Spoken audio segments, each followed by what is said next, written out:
Hey guys, welcome back to the channel. We're going to talk about and put on some mud flaps that I seen from a buddy of mine had them. I'm actually doing this video twice.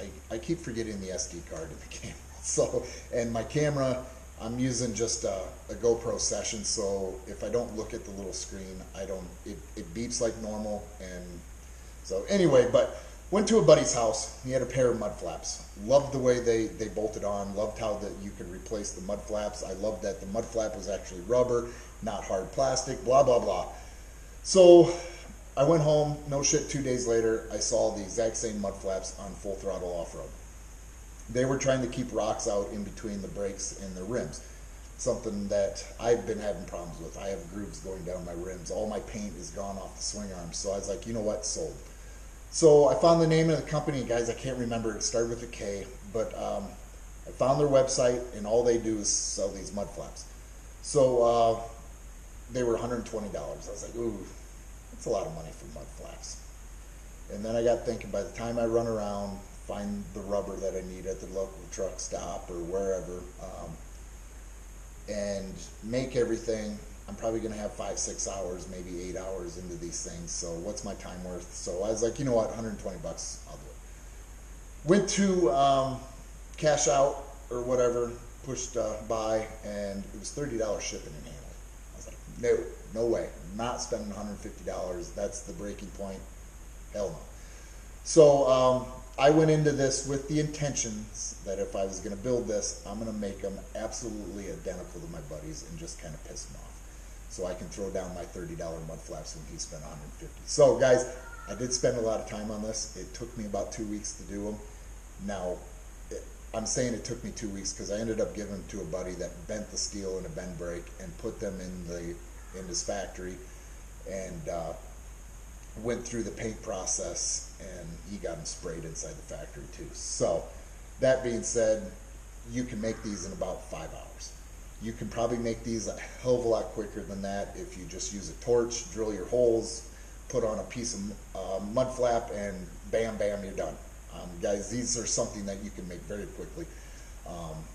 So that being said, I spent a lot of time on these, and they do look identical other than the sticker that he has on his from the company. But I did that just to piss my buddy off. So we're going to get at this. I'm going to give you all the measurements and stuff that you're going to need to make these things.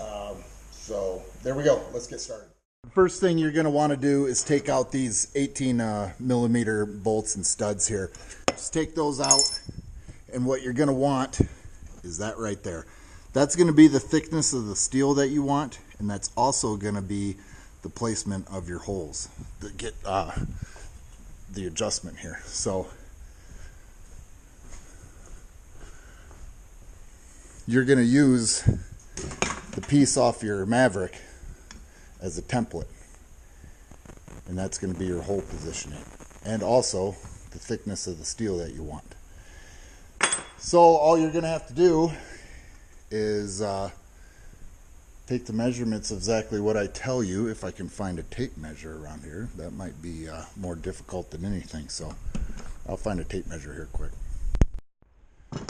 Okay guys, now you're not going to want to go any wider in this, so you're going to have to be 8 inches, and then there's 4.5 plus 1.5 more inches, so 6 inches here.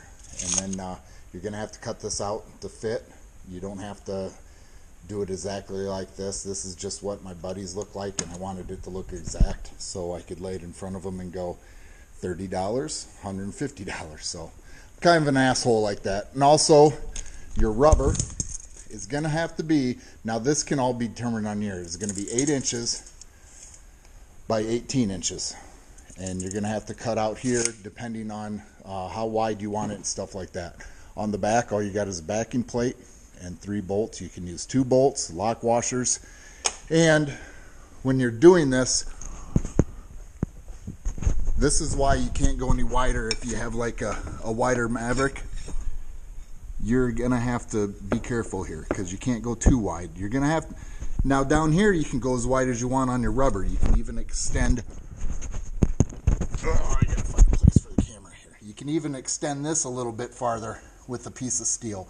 So you can, if you have a big offset or you have a wider Maverick, this is only a XDS, so it's not 72 inches wide. But if you want to go wider rubber, just get some stiffer rubber to be able to go wider and you're set. So guys, it's really easy. Just a one flat piece of steel. Put your 45-degree bend in there. You can go a little bit bigger bend, or you can have it tilt back a little bit more. That's all up to you. But this is an easy way to make your mud flaps for what, 1/8 of the price. Alright guys, these are super easy to install. All you have to do is take out the 18mm bolts, take out your plate, and slide your mud flap in and put back in your 18mm bolts and tighten down your nuts. So I love how they install. A lot of them, they wrap around the actual swing arm.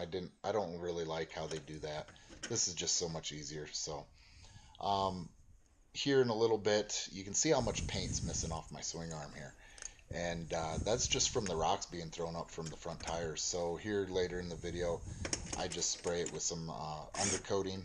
I cleaned it off here with some alcohol, what I had laying around the shop, and then use some undercoating from what I had left over on the truck. So, and then I did put some LED lights in the back of this. I'll put up the link from Amazon. I think they were 25 bucks for 4, and they are completely waterproof. So I put these on mainly for the reason that I wanted some reverse lights, and I had a wiring harness left over from a light bar, and it already had the relay and switch built in, so easy to install. I'm sure you guys can figure out how to put a switch in. You've probably already done it before you're going to put some reverse lights in. So